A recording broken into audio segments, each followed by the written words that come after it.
So the other one is the case of pipes. So pipes are cylindrical elements. Again, by going back to its design and how cylinders are defined, any cylinder and any randomly oriented plane, if they are intersecting together, and we take the points that are closest possible to those particular planes, it's going to give you an ellipse. Now, the problem of cylinder detection in 3 dimension is going to be reduced to determining ellipses in 2 dimension by basically going and projecting the points that are close to this surface onto the surface, let's say within 1 centimeter of it. Then we are defining and determining what the ellipses from those particular points. So now there are 2 benefits here. One is that I'm only taking a look at points within 1 centimeter of this. That is significantly reducing the number of points versus just looking at all of these points at once and going and finding the cylinders, right? This by itself is, and the second part is that I'm actually looking at it in terms of its in 2 dimension versus 3 dimensions.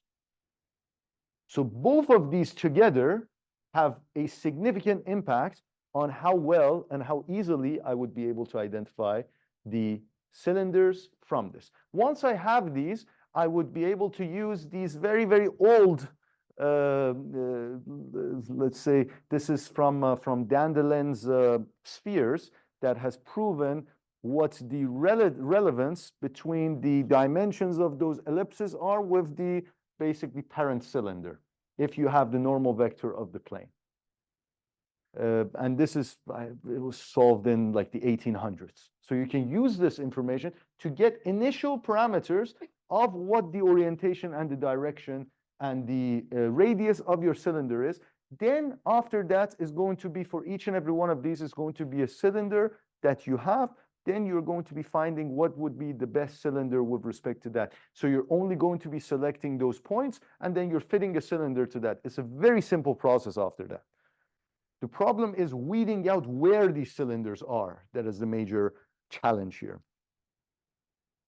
And then you would be able to extract and get them. Computation time, because of the fact that we're only dealing with small number of points, let's say you have in the order of, let's say, 10,000 versus, let's say, 10 million or 20 million. And the fact that you're doing it in 2D versus 3D. Both of these are impacting this significantly. And then you would be able to utilize this for various different aspects, for instance, pipe detection and classification, as well as using this for other analytics as well, as you can see here for progress reporting for pipes. So I picked this tower. I do basically the same procedures of before and identify each and every one of these elements and these nodes. I'll explain what type of dimensionality reduction I had to do here in order to get the locations and orientation and parameters of each and every one of these cylindrical elements in this case. I have to convert these into modules that are going to be similar. Here I decided, okay, these modules need to be in tetrahedral shape because I want it to be 3-dimensionally stable. Once we get that, we can basically go and find each and every one of these, and then we can say, okay, I actually want these sizes to be a bit larger. I want these the number of towers for the first one to be, I don't know, 5 or 6 or 8 different, let's say, stories. I want the other one to be 10, the other one to be 2 attached to each other, and various different types of things. So you basically put these modules together. It doesn't also necessarily need to be the same module of the size. So how do we get there? So first things first, we have to identify each and every one of these elements, which are cylindrical in nature. While we can identify it as linear, it requires 3-dimensional principal component analysis, and we don't want to go there, okay? So what do? I basically go and find certain cut planes, okay? Once I identify these cut planes, instead of going and looking at all of the points, I go and I find between those cut planes that I know would actually intersect with some of these cylinders, the points that are within, let's say, 1 centimeter of these. I go and I project it downwards, and I get a bunch of ellipses. These ellipses would be the projection of any type of cylinder onto a plane. So if you intersect a cylinder and a plane in any orientation, you would get an ellipse.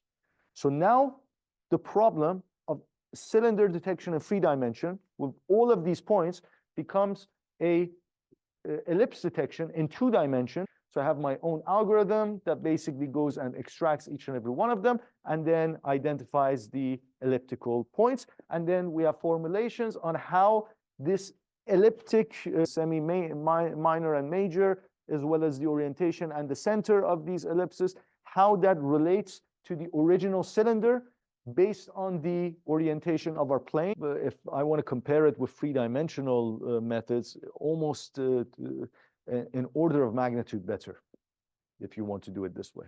Very, very much more efficient. So the problem is detecting our tetrahedral modules. This I represented in terms of a graph, and then I go and I find cliques of 4. What is a clique of 4? That means it is a complete graph or subgraph that has 4 complete edges. Once you do that, then we basically go and find all of these, and then now we have to classify them. Now we have to say, okay, we have a bunch of these that are tetrahedral. What are the sizes of these? Can we actually classify them together? Are there different lengths? Are there different sizes? Because there could be similar tetrahedrals, but they're in different sizes, right? That needs to be identified. So we get the lengths, and in the lengths here, for each and every one of these modules, we basically find what those lengths that are representing all of these modules. So these points that you see here are each module that has been identified, or each cliques of 4 that has been identified. Then from that, we can use a Gaussian or any type of other mixture module.